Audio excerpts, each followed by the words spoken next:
Assalamualaikum warahmatullahi wabarakatuh. Alhamdulillah, alhamdulillahirabbil alamin. Senantiasa kita memanjatkan puja dan puji syukur kita kehadirat Allah Subhanahu wa taala yang telah memberikan rahmat, hidayah, inayah, kesehatan sehingga kita pada kesempatan hari ini bisa tholabil ilmi. Sholawat dan salam semoga senantiasa tercurah kepada junjungan kita Nabi Muhammad Sallallahu Alaihi Wasallam. Tak lupa semoga teman-teman semua dalam kondisi sehat walafiat. Pada kesempatan hari ini kita akan lanjutkan materi kita dalam mata kuliah mikroprosesor, yaitu kita akan lebih detail lagi mengulas tentang bagaimana perbedaan dari mikroprosesor dengan mikrokontroler. Kalau di pertemuan sebelumnya kita baru sedikit mengulas ya tentang perbedaannya. Nah, sekarang kita akan lebih detailkan. Yang pertama, teman-teman bisa lihat ya dalam mikrokontroler. Ya, mikrokontroler. Teman-teman bisa bedakan kalau mikrokontroler itu di dalam sebuah IC ya terdapat yang namanya CPU, ada memori ya, bisa dalam bentuk RAM ataupun ROM, kemudian ada piranti I/O, nah, kemudian nanti ada juga yang digunakan adalah COM-nya ya. Ada potnya. Nah, di situ sebuah kondisi mikroprosesor di dalam mikrokontroler. Oke, teman-teman semua, kalau kita bandingkan antara mikroprosesor dengan mikrokontroler, ya, ini dari segi beberapa hal ya, baik itu dalam bentuk material maupun dalam bentuk aplikasi ya. Biasa kalau kita katakan sebagai application node ya. Kemudian dari segi investasi ya, ada beberapa hal yang bisa kita tarik ya, dan bisa kita bandingkan antara mikroprosesor dengan mikrokontroler ya. Yang pertama, teman-teman bisa lihat ya, mikroprosesor itu ya CPU-nya adalah standalone. Nah, maksudnya apa? Standalone itu adalah CPU-nya itu adalah berdiri sendiri. Dia berdiri sendiri, tidak ada komponen-komponen lain yang menopang dari CPU. Komponen apa ya? Contohnya seperti RAM, ROM, I/O, ada timer. Nah, itu tidak menopang, tidak berada dalam CPU, tidak berada dalam sebuah chip dari mikroprosesor. Sehingga yang ada di dalam mikroprosesor, di dalam sebuah chipnya hanyalah CPU atau biasa disebut dengan central processing unit ya, sentral ya. Teman-teman bisa lihat namanya sentral berarti adalah pusat ya, pusat kontrol unit. Kemudian kalau kita bandingkan dengan mikrokontroler ya, ternyata dalam satu chip di mikrokontroler itu terdapat CPU ya, ada RAM, ada ROM, ada I/O-nya, kemudian ada timer ya. Timer ini bisa digunakan sebagai counter ya. Jadi ada counter, ada timer, sebenarnya satu ya. Timernya bisa digunakan sebagai counter. Ya. Kemudian di situ juga ada nanti yang namanya pot ya, pot. Nah, pot-potnya apa? Nah, itu sudah ada dalam sebuah IC microcontroller. Ya.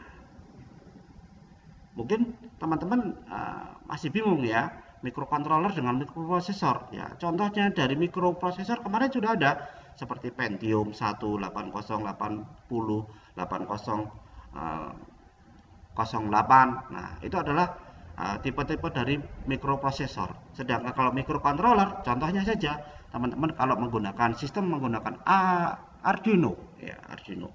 Teman-teman bisa melihat di situ IC-nya adalah menggunakan ATmega ya, ATmega. Bisa ATmega 328 atau 2560 ya. Itu adalah tipe-tipe dari microcontroller. Itu dalam Arduino. Nanti kalau teman-teman menggunakan PIC ya, peripheral interface control ya, itu teman-teman bisa menggunakan DSP ya. Ada juga ya pakai DSP 30F40011, ada 4012 atau DSP 33F berapa. Nah, itu banyak sekali ya. Itu contoh-contoh dari microcontroller. Kalau teman-teman yang hobinya dalam sistem-sistem IoT ya, IoT, teman-teman bisa pakai menggunakan ESP32 atau ESP8266. Nah, itu contoh-contoh dari sebuah microcontroller. Itu yang pertama. Kemudian yang kedua ya, kalau teman-teman bisa bayangkan ya, mikroprosesor itu didesain dia didesain untuk diberikan penambahan dalam ROM, RAM dan I/O itu bisa diekspansi, diperluas.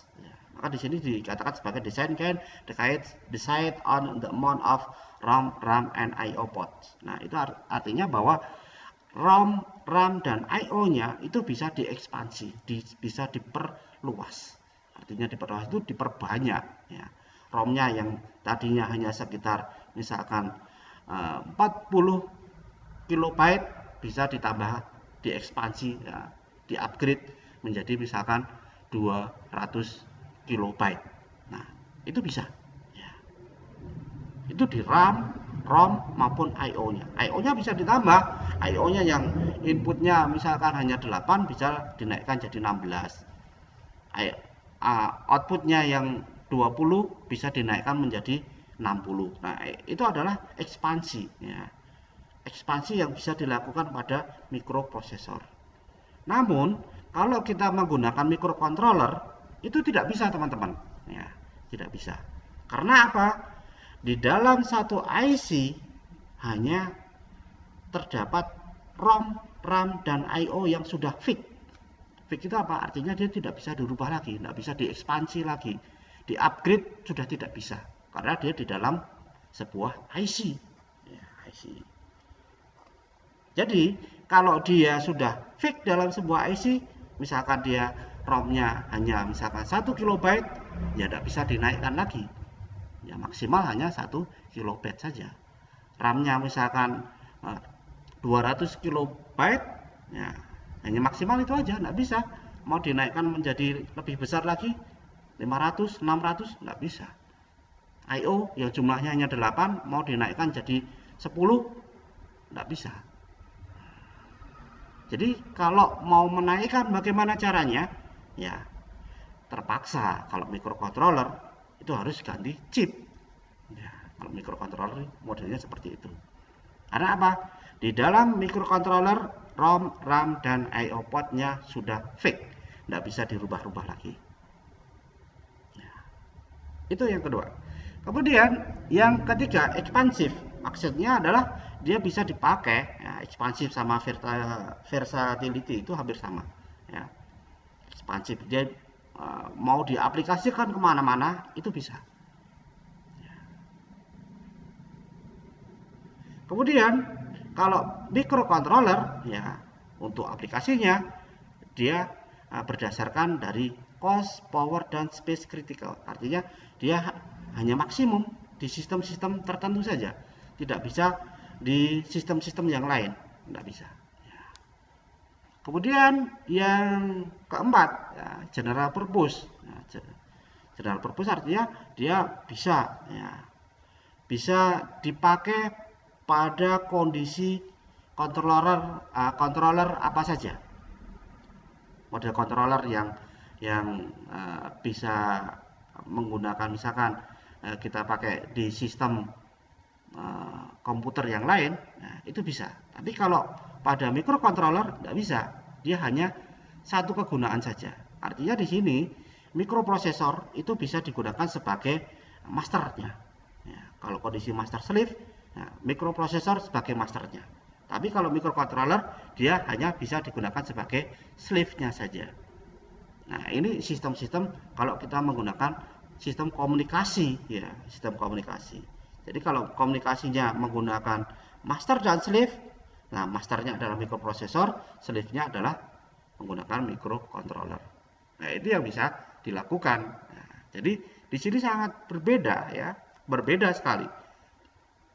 Nah, oke, itu teman-teman, ya, perbedaan yang sangat mencolok pada mikroprosesor dengan microcontroller. Oke, kita lanjutkan. Saya perlihatkan pada teman-teman semua, ini sedikit, ya, sistem pada microcontroller. Nah, ini teman-teman bisa lihat, ini biasa dipakai pada Arduino. Ya. Di Arduino itu sendiri, ya, kontrolernya, ya, teman-teman bisa lihat kontrolernya jadi satu, ya, hanya satu ini, ya, di Atmega 328. Di dalamnya sudah ada RAM, ROM, sama I/O. Timer sudah ada juga. Kemudian untuk pemrogramannya dia menggunakan ICSP header. Nah, ini ICSP. ICSP itu ada MISO, ada SCK, reset, VCC, MOSI, sama JND. Ya, JND itu adalah MISO itu adalah master input serial output, master input slave output. Nah, SCK itu adalah serial clock. Kemudian kalau reset, ya ini untuk mereset saja, ya. Kemudian di pin 2-nya dipakai untuk VCC. Nah, VCC yang digunakan pada microcontroller kita menggunakan tegangan 5 volt. Kemudian di pin 4 ada MOSI, ya, master output slave input. Nah, ini digunakan pada saat pemrograman. Ya, jadi pemrograman apa yang dimaksud? Ya, jadi teman-teman menggunakan misalkan software Arduino IDE, ya, kemudian teman-teman membuat programnya. Setelah dilakukan pemrograman, teman-teman mau transfer program tadi ke dalam IC Atmega 328. Caranya dengan menggunakan ICSP ini, ya, atau biasa teman-teman kalau melihat di luar ada yang namanya SPI, ya, serial peripheral interface, ya. Itu, ya. Jadi programnya lewatnya dari sini, ya, dari ICSP ini baru masuk ke Atmega 328, nah, sebagai microcontrollernya. Nah, kemudian programnya tadi ditanamkan dalam IC tadi. Nah, cara kerjanya dari Atmega itu sendiri harus ada clocknya, ya, detaknya. Detaknya menggunakan kristal 16 MHz. Ya, ini kristalnya. Kemudian teman-teman dalam Atmega 328 ini, nah, ini adalah sebuah potnya Arduino Uno, ya. Itu juga ada yang namanya komunikasi, ya. Komunikasi bisa menggunakan TX sama RX, ya. TX itu adalah transmit, kemudian RX itu adalah receive, ya. Receive itu artinya menerima, kalau transmit itu mengirim. Nah, ini modelnya menggunakan dual pot, ya, dual pot di pin, ya, RX sama di TX. Kemudian ada juga yang namanya reset, ya, tombol reset. Nah, ini digunakan untuk mereset dari Atmega 328. Ini mereset saat dia bekerja saja, bukan mereset programnya, tidak, hanya saat dia bekerja. Oke, kita lanjutkan. Kita akan bahas konsep pemrograman pada microcontroller. Nah, kalau tadi sebagian sudah saya sampaikan, nah sekarang bagaimana konsep pemrograman menggunakan microcontroller. Yang pertama, kita membuat source code, ya, source code, nah, atau sintaknya, ya. Menggunakan apa? Kalau teman-teman menggunakan Arduino, ya bisa menggunakan Arduino IDE, ya. Kemudian setelah dibuat programnya, kemudian dikompil. Nah, dikompil.